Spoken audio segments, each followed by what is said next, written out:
মধ্যপ্রাচ্যের আকাশে এখন চরম উত্তেজনার মেঘ। আজকের এই বিশ্লেষণে আমরা সরাসরি মূল বিষয়ে ঢুকে যাব। আপাতদৃষ্টিতে বাইরে থেকে যা কেবলই সামরিক আস্ফালন বা পেশিশক্তির প্রদর্শনী মনে হচ্ছে, তার গভীরে আসলে লুকিয়ে আছে এক ভীষণ জটিল অর্থনৈতিক কৌশল।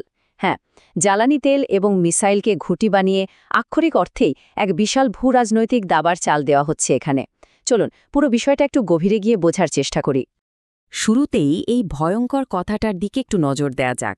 ইরানের বিপ্লবী গার্ড বাহিনী বা আইআরজিসি সরাসরি একটা হুমকি দিয়েছে। তাদের বার্তা একদম স্পষ্ট। আমেরিকা যদি তাদের তেলের জাহাজে বিন্দুমাত্র হাত দেয়, তবে মধ্যপ্রাচ্যে থাকা সমস্ত মার্কিন ঘাঁটি সম্পূর্ণ গুড়িয়ে দেওয়া হবে। মানে ভাবা যায়, এই একটা বক্তব্যই দারুণভাবে তুলে ধরে যে এই মুহূর্তের পরিস্থিতি ঠিক কতটা ভয়াবহ রূপ ধারণ করেছে। তো এখানে স্বাভাবিকভাবেই সবচেয়ে বড় প্রশ্নটা চলে আসে, এই হুমকির বাস্তব ভিত্তি আসলে কতটা? এটা কি কেবলই এক ধরনের ফাঁপা বলি, নাকি সত্যি আমরা একটা তৃতীয় বিশ্বযুদ্ধের একেবারে দ্বারপ্রান্তে এসে দাঁড়িয়েছি? প্রাপ্ত তথ্য উপাত্তগুলো যদি আমরা মেলাই, তাহলে দেখা যাচ্ছে এমন উচ্চমাত্রার ঝুঁকি সাম্প্রতিক সময়ে খুব কমই তৈরি হয়েছে। উত্তেজনা এবং সময়সীমা, আর সাথে টিকটিক করছে ঘড়ির কাঁটা। চারপাশের তাৎক্ষণিক সামরিক গতিবিধিগুলো কিভাবে পুরো অঞ্চলটিকে একেবারে খাদের কিনারায় ঠেলে দিচ্ছে, সেটাই এখন আমাদের মূল লক্ষ্য। একটু খেয়াল করলেই বোঝা যাবে কিভাবে একের পর এক চাপের জায়গাগুলো খুব দ্রুত ঘনীভূত হচ্ছে। একদিকে ট্রাম্পের দেওয়া ১৪ দফা শান্তি প্রস্তাবের সময়সীমা প্রায় শেষের পথে। ঠিক তখনই আইআরজিসি নিশ্চিত করেছে যে আমেরিকান টার্গেটগুলোতে তাদের মিসাইল একদম লক করা আছে। আর এই আগুনে ঘি ঢালতেই যেন ব্রিটেন তাদের যুদ্ধজাহাজ HMS ড্রাগন সরাসরি হরমুজ প্রণালীতে মোতায়েন করে বসেছে। মানে চারদিক থেকে উত্তেজনা একেবারে পাল্লা দিয়ে বাড়ছে। আর এই সব কিছুর ফলশ্রুতিতে বলা যায়, যে কোনো মুহূর্তে একটা ছোট্ট ভুল পুরো বিশ্ব অর্থনীতিকে ধ্বংস করে দিতে পারে। হরমুজ প্রণালীর মতো এত স্পর্শকাতর একটা জায়গায় সামান্য হিসাবের ভুল শুধু যে আঞ্চলিক একটা যুদ্ধ বাঁধাবে তা নয়, বরং পুরো বিশ্বের অর্থনীতিকে তাসের ঘরের মতো ধসিয়ে দিতে পারে।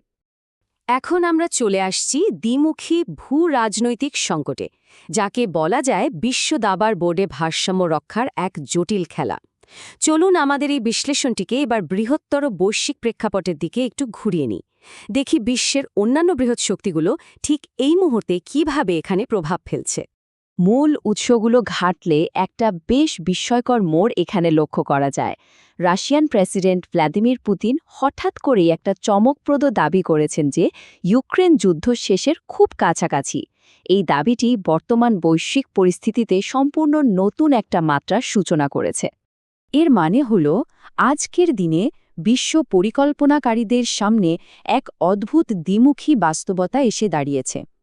একদিকে পূর্ব ইউরোপের দীর্ঘদিনের যুদ্ধ থামার এবং শান্তি ফিরে আসার একটা ক্ষীণ সম্ভাবনা উকি দিচ্ছে, আর ঠিক একই সময়ে মধ্যপ্রাচ্যে সম্পূর্ণ নতুন এবং ভয়ঙ্কর এক রণাঙ্গন খোলার জোরালো প্রস্তুতি চলছে।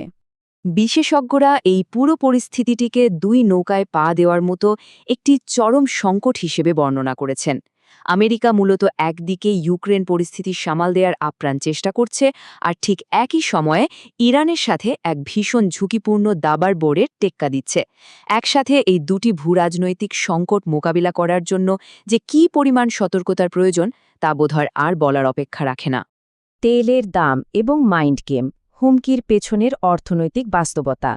চলুন এবার একটু গভীরভাবে দৃষ্টিপাত করি, বোঝার চেষ্টা করি এই সামরিক হুমকির নেপথ্যে আসলে কোন অর্থনৈতিক চালগুলো কাজ করছে।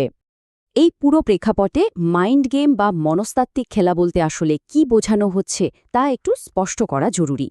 খুব সহজভাবে বললে এটি হলো প্রতিপক্ষকে মানসিকভাবে নিয়ন্ত্রণ করার এক ধরনের কৌশল। আর বর্তমান পরিস্থিতিতে এই কৌশলটি মূলত বিশ্ববাজারে জ্বালানি তেলের মতো অতি গুরুত্বপূর্ণ সম্পদের উপর নিজেদের আধিপত্য বিস্তারের জন্যই ব্যবহৃত হচ্ছে।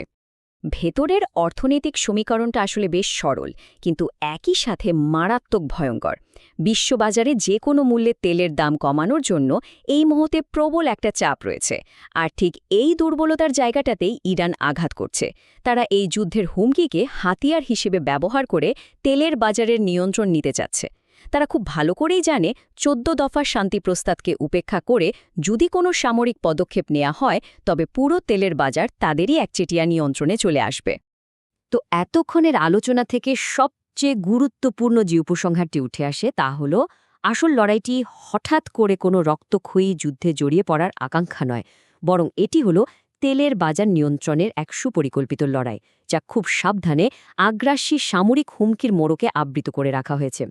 বলা যায় এটি মূলত সামরিক উত্তেজনার ছদ্মবেশে এক বিশাল অর্থনৈতিক চাল। আর ঠিক এই সমীকরণটাই আমাদের এক অত্যন্ত গুরুত্বপূর্ণ মোড়ে এনে বার করিয়েছে।